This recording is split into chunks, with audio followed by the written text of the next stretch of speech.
ముందుగానే Ongole politics high voltage పెంచాయి. Polling ప్రశాంతంగా ముగియటంతో అందరూ ఊపిరి పీల్చుకున్నారు.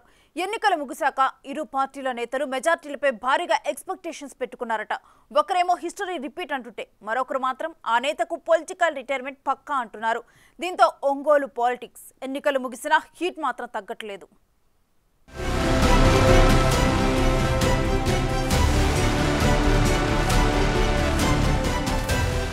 ప్రకాశం జిల్లాలో ఎన్నికలకు ముందు అందరి చూపు ఒంగోలుపైనే ఫోకస్ అయింది. ఆ ప్రాంతంలో ఈసారి ఎన్నికలు ప్రశాంతంగా జరుగుతాయా లేదా అనే డౌట్ కలిగింది. అందుకు కారణం లేకపోలేదు.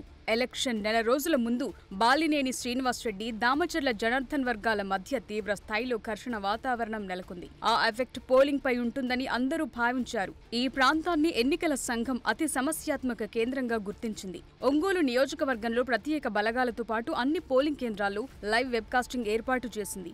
ఒంగోలులో ఎలాంటి ఘర్షణలు జరగకుండా ఈసీ ఏర్పాట్లు చేయడంతో ఎలక్షన్ ప్రశాంతంగా ముగిసింది. దీంతో ప్రజలతో పాటు అధికారులు కూడా ఊపిరి పీల్చుకున్నారు.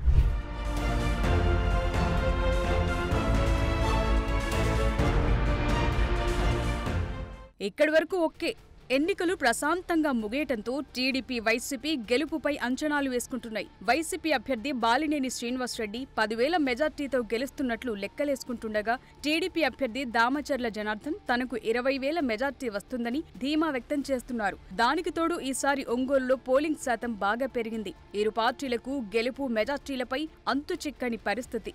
ఎవరికి అనుకూలంగా వాళ్లు సోషల్ మీడియాలో తమ పార్టీ గెలుపుపై అంచనా వేసుకుంటూ ట్రోల్స్ చేసుకుంటున్నారు. వాస్తవానికి ఒంగోలులో ఈసారి ఎవరు గెలిచినా పెద్దగా మెజార్టీ ఉండదని విశ్లేషకులు భావిస్తున్నారు.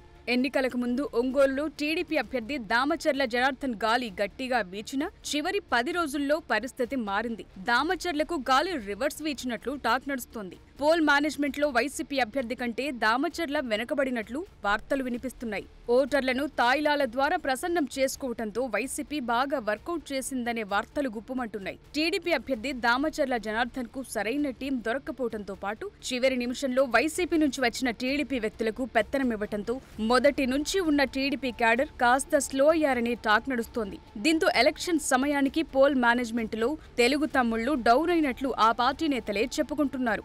మరోవైపు దామచర్ల చుట్టూ ఉన్న కొందరు నేతలు బాలినేని కోసం పనిచేశారని టాక్ నడుస్తోంది. అన్ని సమీకరణాలను దృష్టిలో పెట్టుకుని ఒంగోలులో మళ్లీ బాలినేని జెండా ఎగురవేస్తారని వైసీపీ పేపర్ లెక్కలేసుకుంటున్నారు. కొందరైతే పందాలకు కూడా సై అంటున్నారట.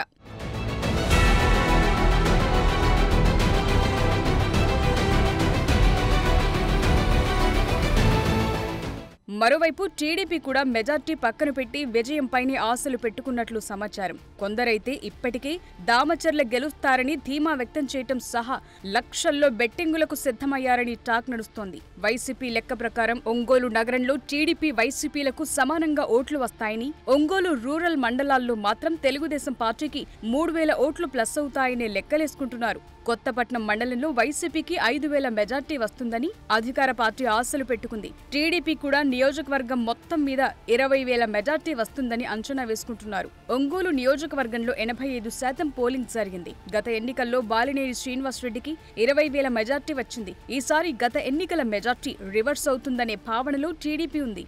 ఎలక్షన్స్ సైలెంట్ గా జరగటంతో ఆయా పార్టీల నేతలు వారి గెలుపుపై ఆశలు పెట్టుకున్నారు. ఇందులో మరో ట్విస్ట్ కూడా ఉంది.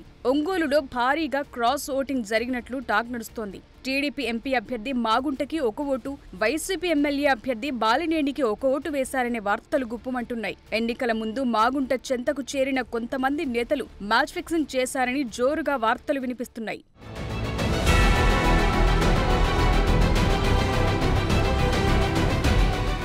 ఎన్నికల ముందు బాలినేనిపై మాగుంటపై బాలినేని రాజకీయ విమర్శలు చేసుకోలేదు. టీడీపీ నేతలు మాత్రం బాలినేని అండ్ కో చేసిన అవినీతి, అక్రమాలు, ఒంగోలులో అభివృద్ధి జరగకపోవటం, వైసీపీ వ్యతిరేకతలే తమను గెలిపిస్తాయని ఆశలు పెట్టుకున్నారు. వైసీపీ అభ్యర్థి బాలినేని మాత్రం ఒంగోలులో నిరుపేదలకు 20,000 ఇళ్ల పట్టాలు, జగన్ చేపట్టిన సంక్షేమ పథకాలు తనను గెలిపిస్తాయనే ధీమాతో ఉన్నారు. ఇప్పటికే 4 సార్లు విజయం సాధించిన బాలినేని 5వ సారి తానే గెలుస్తానని ఆశలు పెట్టుకున్నారు. టీడీపీ మాత్రం బాలినేనికి పొలిటికల్ రిటైర్మెంట్ తప్పదని చెప్పుకుంటున్నారు. ఒంగోలు ప్రజలు ఎవరికి పట్టం కట్టారో అనేది తెలుసుకోవాలంటే జూన్ 4 వరకు వెయిట్ చేయాల్సిందే.